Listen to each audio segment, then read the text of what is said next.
Chronicon Mundi. Dive deep into history.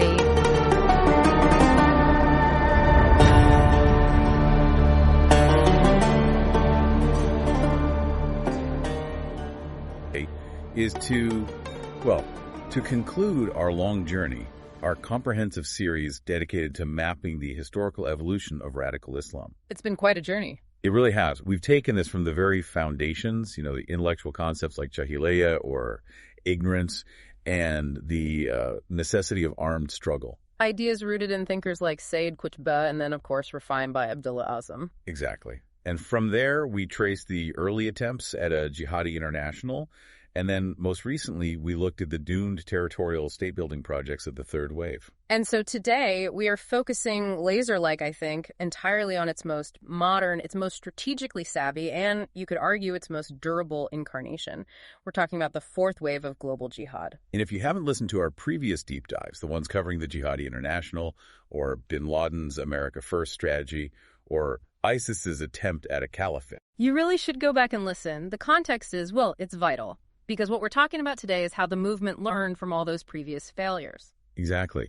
This wave represents a really radical strategic shift.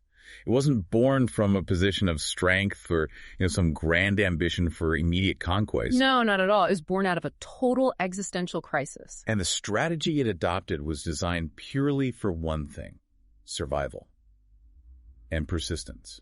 It's this strategy, this embrace of total decentralization and ideological fluidity that continues to pose this persistent asymmetrical challenge to global security. That's the core of it right there. This fourth wave is, at its heart, an adaptive response. Its origins are in just profound desperation. Desperation after what, specifically? After the complete destruction of the Taliban's Islamic Emirate in Afghanistan, late 2001, when that sanctuary was lost, the entire global jihadi community was just scattered to the winds. Right. They were being hunted. Hunted, killed, captured, forced into hiding in mountains and cities.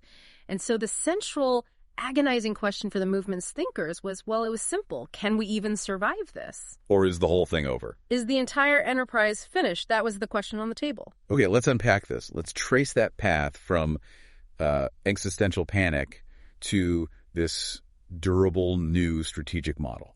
We're looking at the origins of a highly decentralized, a stochastic form of violence. And what's fascinating here, I think, is how the movement pivoted. It moved away from the two models that had dominated before, which were the state building of ISIS on one hand, and the rigid top-down command structure of the old al-Qaeda on the other. And it pivoted to embrace this total intellectual and organizational fluidity. And this whole rethink was the product of one exceptionally shrewd mind. What really stands out about this period is the sheer depth of the internal critique. This wasn't just a physical defeat on the battlefield, it was an ideological failure that had to be diagnosed. So we have to zoom in on the architect of this survival strategy, Abu Musab al-Suri. His real name was Mustafa Set Mariam Nassar. And the sources are pretty clear on this. They describe him as arguably the most clear-eyed, the most shrewd of all the global jihad ideologues. Why, though? What made him so shrewd? It was because he learned the lessons of the movement's military and strategic failures faster and more thoroughly than just about anyone else. And he wasn't an outsider looking in. Oh, no. He was a deep insider. He saw the failures firsthand. He was Syrian by birth, steeped in the early jihadi movements of the 80s. So he knew the key players. He was associated early on with Abdullah Azzam, the man who first really articulated the need for a globalized jihad, and of course with Osama bin Laden in Afghanistan. But being part of that inner circle gave him a critical perspective. A privileged one, yes, but ultimately a critical one. He saw their mistakes up close, and his vision, in the end, provided a radical alternative to the organizational models they had built. So if he was such an insider, why did he become such a harsh critic of the second wave? I mean, for al-Qaeda and bin Laden, 9/11 was, in a sense, the peak of their achievement, a spectacular blow. It was. So why did Suri see it as a catastrophic strategic error? Because Suri's analysis was just brutally pragmatic. He basically argued that 9/11 was a tactical victory that guaranteed strategic ruin. How so? He believed the attack served only one major purpose. It united global powers, especially the U.S., against the jihadi movement. It gave them the political will to destroy the movement's only sanctuary. The Islamic Emirate in Afghanistan. Exactly. As Suri saw it, the price they paid, the immediate loss of the emirate, the scattering of thousands of fighters, the start of a global manhunt, that price far, far outweighed the symbolic shock value of the attacks. So it was an act of aggression that was just strategically counterproductive. Completely, because it instantly enabled the enemy to locate and destroy the command structure, the physical bases, the supply lines, everything. That really reframes the whole post-9/11 period. It wasn't just a hunt for al-Qaeda. It was a crisis that al-Qaeda sparked itself through a bad strategic choice. Absolutely. And his core thinking, this sort of post-mortem analysis of failure, it's laid out most clearly in his key documents. Specifically, his massive 1,600-page treatise, The Call for Global Islamic Resistance, and another work, The Islamic Jihadi Revolution in Syria. And these weren't like bin Laden's rousing calls to arms. Not at all. These were dense, detailed manuals for how to wage low-level resistance when you're facing total state opposition. They demanded a total pivot. Let's talk about the raw reality on the ground that forced that pivot. What was the lived experience for the average jihadi post-2001 that made Suri say, the old way is dead? The raw reality was that the organized structure, the hierarchical tanzim, it was just bleeding out. The U.S. invasion of Afghanistan eliminated the main training grounds, the communication hubs. So they were trapped. They were trapped in places like Tora Bora, constantly being bombed. Or they were forced over the border into Pakistan, where many were captured or killed. The movement was facing total military defeat and intellectual decapitation. They were cutting the head off the snake. Exactly. And Suri concluded that the Tanzim model itself was fatally flawed because it created a critical vulnerability, a center of gravity that superior technologically advanced powers could just target and destroy. So if you concentrate your assets, your leaders, your money, your training camps, you're basically just inviting conventional destruction. Precisely. And so Suri's strategy was not about how to win. It was explicitly about how to survive and fight another day.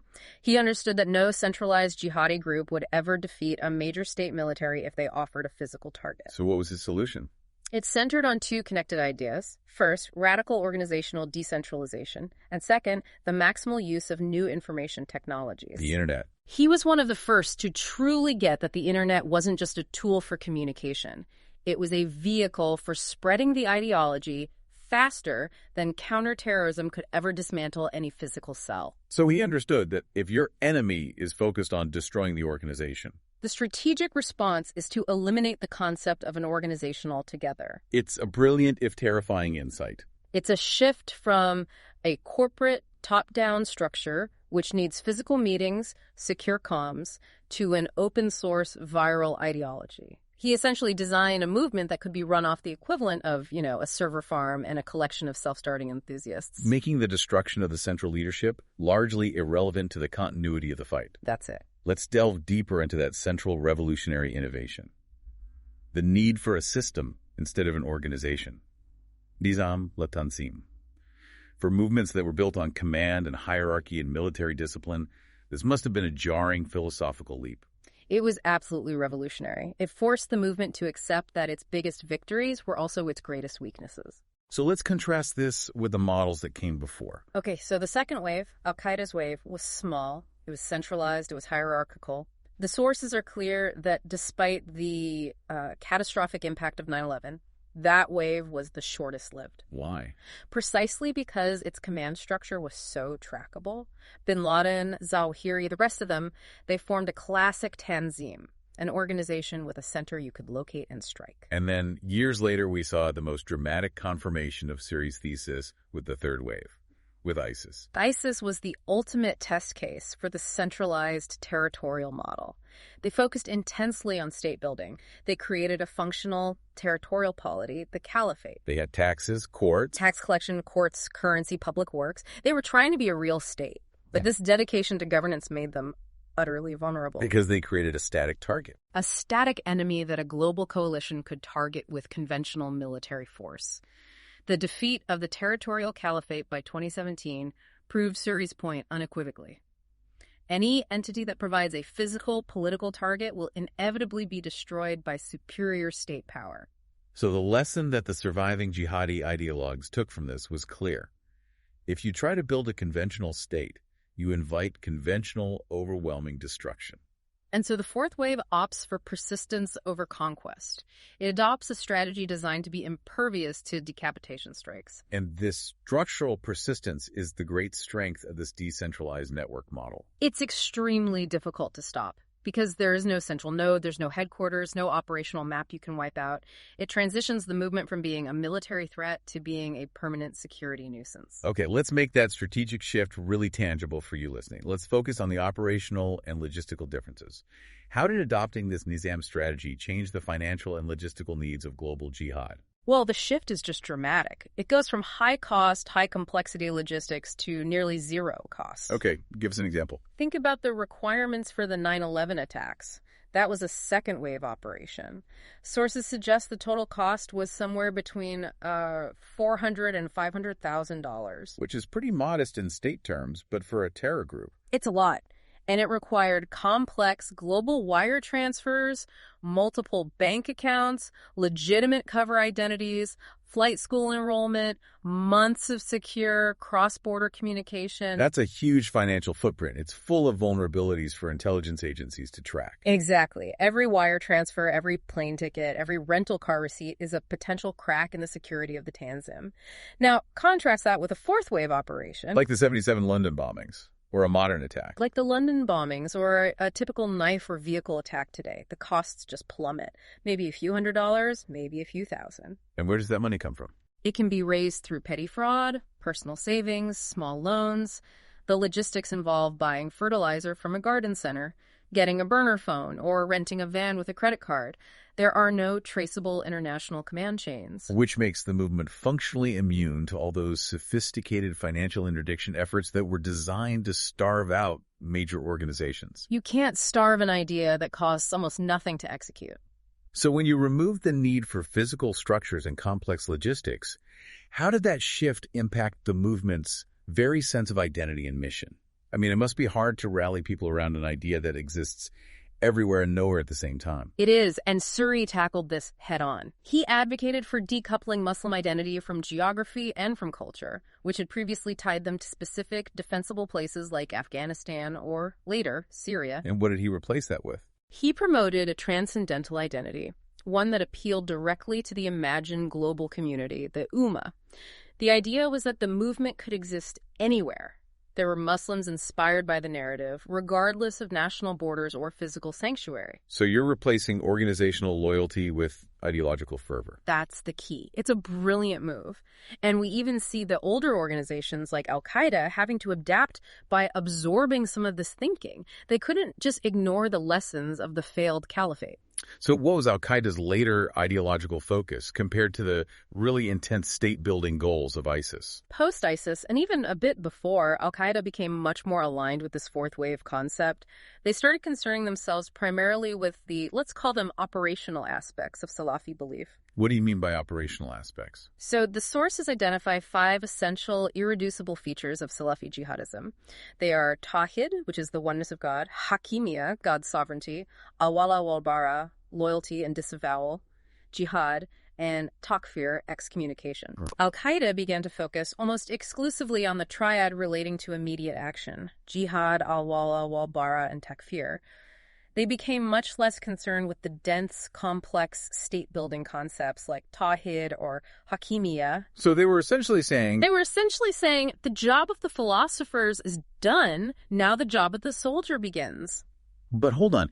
Isn't abandoning the idea of a state or a centralized organization a tacit admission of defeat?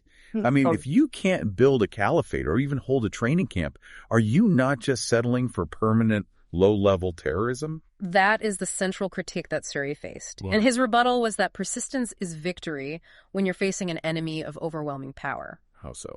For him, the persistence of the struggle, these constant unpredictable attacks, it served 2 strategic goals. First, it drains the enemy economically and psychologically. And second, and this is more important, it keeps the idea of global jihad alive. It constantly replenishes the pool of potential lone actors. If the movement survived, it hadn't truly lost. So the strategic implication is that shedding command structures and logistical ties ensures persistence. Yes, persistence at a lower but still deadly level of operational complexity. It turns the movement into a pervasive ideological fog rather than a solid military entity you can fight. And that brings us directly to the practical application of this decentralized system. Exactly. Jihad fardi, or personal jihad. This mechanism is, foundationally, a pure form of stochastic violence. We hear the term lone wolf a lot, but defining stochastic violence clearly for you is essential, because it's the concept that explains why this security challenge is so intractable. So what exactly does stochastic mean in this context? Stochastic means random, or more precisely, it means governed by probability. In this context, stochastic violence is defined as violence that's inspired by a broad ideological narrative, or by various leaders and groups. Like Suri, ISIS, al-Qaeda, or Anwar al-Awlaki. Right, but, and this is the critical part, it's undertaken entirely by individuals or small cells without any direct logistical assistance, training, or outside financing from that inspiring organization. So the organization provides the motive and the theoretical justification, but the lone actor provides the plan, the bomb materials, and the execution. Precisely. The organization never communicates with the attacker, never funds them, and never directs the specific target. They are simply broadcasting a grievance and a call to action into the ideological ether and, waiting for someone to respond violently. And the lone actors are motivated by this broad, constantly reinforced narrative that Islam and Muslims are under attack by the West. And its collaborators, yes. And that a violent response is necessary for honor, for dignity, for survival. The triggers for these actions are often deeply personal. They're rooted in local grievances or perceived global injustices. What kind of triggers are we talking about? The sources cite examples ranging from someone reading about violence toward Palestinians in Gaza, or witnessing historical abuses in conflict zones like Chechnya, or reacting violently to specific cultural provocations in the West. But in every case, the message is the same. Fight back violently for your dignity. And this self-sufficiency, this total decoupling of command and execution, that's why this form of violence is so devilishly difficult for conventional counterterrorism or intelligence agencies to counter. It is the ultimate intelligence nightmare, because the planning, the funding, the target selection are all entirely self-generated. The actors don't need to use the conventional communication chains that intelligence agencies are trained to monitor. Things like foreign travel, encrypted chats, complex meetings. Right. They operate below the radar of surveillance. And while intelligence agencies can predict that some such attack is statistically likely to occur somewhere, that's the stochastic part, they cannot predict the specific who, when, and where. So it's predictable in its source narrative, but completely unpredictable in its execution. That's a perfect way to put it. And this concept, as the source material shows, is not unique to jihadi movements. It's a universal mechanical concept that applies across different forms of ideological extremism. Whether it's religious or politically motivated. Exactly. We can look at some non-jihadi examples to illustrate how Suri's structural diagnosis applies across the ideological spectrum. White nationalist violence in the U.S. and Europe is very often stochastic. It's inspired by, but rarely logistically tied to, political figures or organized groups. Yes. A classic, horrifying example is Anders Breivik, who carried out the dual attacks in Norway in 2011, murdering 77 people. And Breivik's manifesto, if I remember correctly, it cited inspiration from leading anti-Muslim and anti-immigrant ideologues based in the U.S. and Europe. That's the key distinction. Breivik cited them extensively. He used their arguments as the theoretical justification for his actions. But crucially, those ideologues only inspired him. They did not assist him logistically. They didn't fund his weapons purchases or help him build his car bomb? No. The ideological connection was high. The organizational connection was zero. That is pure stochastic violence in action. And more recently, the case of Brenton Tarrant, who carried out the New Zealand mosque attacks in 2019, it shows the same pattern of ideological consumption, leading to independent, catastrophic action. Tarrant's manifesto and his communication history showed he was inspired by a whole range of white nationalist grievances and conspiracy theories. He even described one specific Western political leader as a symbol of white identity and renewed purpose, according to the sources. Yet that political leader played no direct role in the attack. They probably had no idea who Tarrant even was. Which just confirms the definition. It's the predictable outcome of encouragement to violence by leaders or narratives, but it's carried out wholly on one's own initiative, using self-generated means. Okay, here's where it gets really interesting.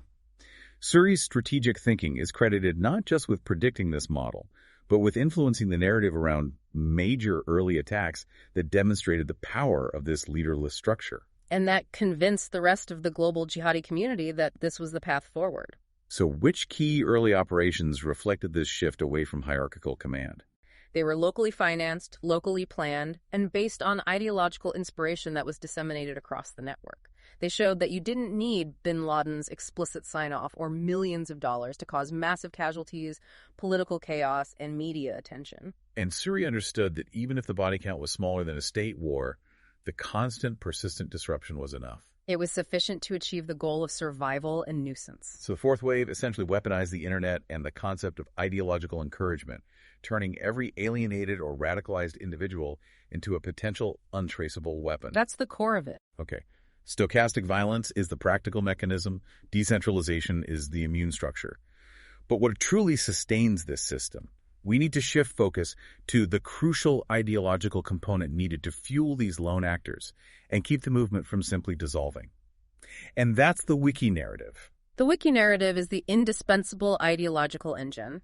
It's not a fixed document written by one leader, but a communal, constantly updated story that continuously evolves within the jihadi community, mostly online. And its core function is to stitch together these otherwise disparate, isolated acts of stochastic violence. Exactly. It provides meaning and coherence to individual rage. It makes the whole effect, this global series of low-level attacks, greater than the sum of its parts. It provides the justification and the context for individual action. And this narrative's power connects back to and ruthlessly mutates fundamental Salafi jihadi concepts that provide the justification for violence. The sources identify 5 essential features that are manipulated to fuel this narrative. Let's spend some time breaking down the first 3 theological and political concepts and how they're leveraged.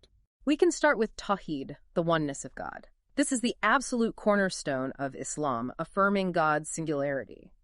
But jihadist ideologues cultivate this concept as a militaristic doctrine. How do they do that? They argue that belief in predestination, al-qada wal-qadar, and having absolute trust in Allah, tawakkul, are practically impossible to establish in everyday life without physically risking one's life in jihad. So risking your life in battle isn't just an option. It becomes the ultimate mandatory physical manifestation, the essential proof of your faith and devotion. That's precisely it. This realization of Tawhid al-Uluhiyya, the firm reliance upon Allah alone, fearing Allah alone, is only fully affirmed through physical, sacrificial struggle. And the ideologues argue that anyone who avoids jihad because they fear for their life or prioritize worldly safety has failed to realize the true meaning of this concept. Therefore, jihad is reframed as a necessary source of empowerment for one's tawhid, which gives the movement a theological basis to demand self-sacrifice from every individual adherent. And that perfectly justifies the jihad Fardi model. Perfect. Okay, moving to the political structure.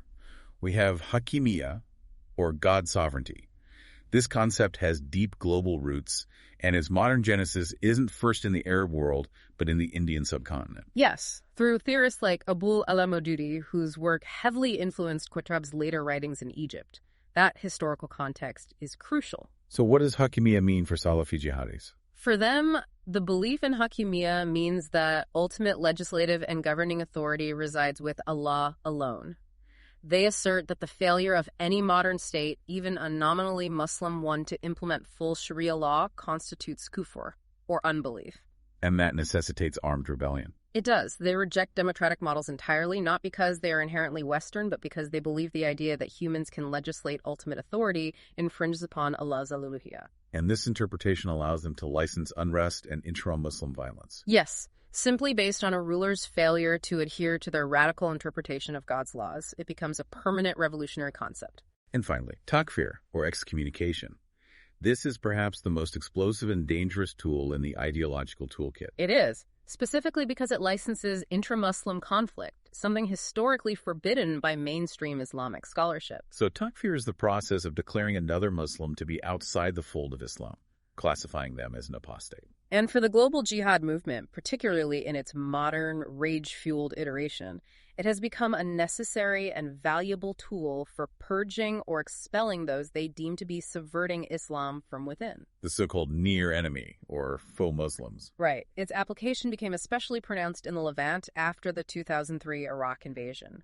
Groups like al-Qaeda in Iraq, led by Abu Musab al-Zarqawi, used it liberally to license a brutal, fratricidal civil war against the Iraqi Shia community, and later against Sunni tribes they considered insufficiently pious. So it acts as the ideological license needed to destroy this supposed fifth column of corruption from within the Ikhwan. It's the ultimate justification for purification. So these three concepts, along with the other two identified features, Jihad and al-Wala wal-Bara, are twisted into a narrative structure that continuously justifies, compels, and links these individual acts of rage into a grand communal global struggle. Yes, and this places global jihad into a broader theoretical category that provides context for its often seemingly irrational violence. Which is what? Based on the scholarly sources you provided, global jihad can be perfectly understood as a variant of what analysts call movements of rage. Movements of rage. These are distinct from traditional political or revolutionary movements? Very distinct. Movements of rage are social movements that call for extreme nihilistic violence.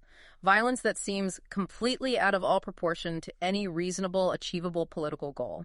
And it's directed against perceived sources of cultural corruption. And what specifically defines these movements of rage beyond just being violent? They're defined first by their relentless focus on contamination and purification. For global jihadis, the primary source of contamination is the West, along with the faux Muslims who supposedly corrupt Islam from within. And in national movements of rage, like the Khmer Rouge in Cambodia, the target is often the educated urban elites, who are seen as corrupted by foreign thought. The violence against these educated strata is specifically referred to as gnocicide, the killing of knowledge. Global jihad just applies this purging logic on a global scale. So it's not about negotiation or achieving a policy change, it's about existential violent purification. That leads to the second defining aspect, their profoundly apocalyptic ideology. Most political ideologies, even militant ones, exist to achieve a specific political purpose. Seizing power, enacting reform, gaining independence. Right. Movements of rage are not about these pragmatic, enlightenment-based political programs. They are about cleansing society from a deep spiritual contamination. If society is contaminated, its very existence is at stake. And if your goal is just purification and survival, you don't need a sophisticated manifesto outlining economic policy or constitutional reform. Precisely. And that's why their ideology is often apocalyptic, poorly formed, inchoate, and rudimentary. Cleansing society of contamination doesn't require sophisticated argumentation or evidence. The language is necessarily cataclysmic, claiming that the very existence of the real society or the real ummah is at stake. And the utopian promise is equally basic. Just a purified community freed from cultural corruption. The complexity is in the theology and the strategy, not the political platform. So what does this all mean for the modern challenge posed by the fourth wave? If we synthesize the decentralized structure, the stochastic mechanism, and the rage-based ideology, what is its ultimate nature? What kind of threat does it pose? The fourth wave synthesis, this rejection of organizational centers, the reliance on the wiki narrative and cheap stochastic violence, it results in a movement that is a durable and deadly nuisance. A deadly one, yes. It's a security threat that persists in the background, capable of inflicting regular, tragic casualties and generating significant media attention and political chaos. What? But because it lacks the centralized strength, the resources, and the sanctuary of earlier waves, it does not represent an existential or strategic threat to major states on the scale of a state-level power, or even an organization capable of planning another 9/11. So its greatest strategic asset is its persistence, not its conventional military capacity. Exactly. It has adapted to become a permanent feature of the threat landscape, not a fleeting phenomenon that can be defeated conventionally. Which brings us to our conclusion. The key insight the fourth wave offers security analysts and historians is a stark lesson in strategic adaptation. When a centralized movement is militarily defeated and deprived of physical sanctuary, its ideology doesn't necessarily die. It pivots. It can successfully pivot to a decentralized system powered by lone actors and a shared, constantly fed narrative. This structural change, this shift to nizam, la tanzim, makes the movement's persistence nearly guaranteed. It ensures it remains an ambient threat, even if its capacity for grand, spectacular operations diminishes. And with that, we've completed our journey through the history of radical Islam. We have witnessed its evolution across 4 distinct phases, from the ideological foundations of Jihad and armed struggle, through bin Laden's organizational attempts, the state-building failures of ISIS, and finally down to this modern, purely fluid model of individual rage championed by al-Suri. It's a narrative that shows how ideas, when they're put under pressure, can adapt to survive in ways that rigid organizations simply cannot. It has been a deeply complex history to navigate. And understanding the roots of this movement, from its earliest concepts to its latest adaptations, is so vital for understanding global security today. Particularly as we grapple with these asymmetric threats posed by leaderless inspired violence. Absolutely. So we want to express our deep gratitude to you, the listener, for undertaking this comprehensive historical deep dive with us. This final chapter on the fourth wave really brings the contemporary challenge into sharp focus. And that challenge leads us to a final provocative thought for you to consider. If Jihad Fardi thrives precisely because organizations are too easily destroyed,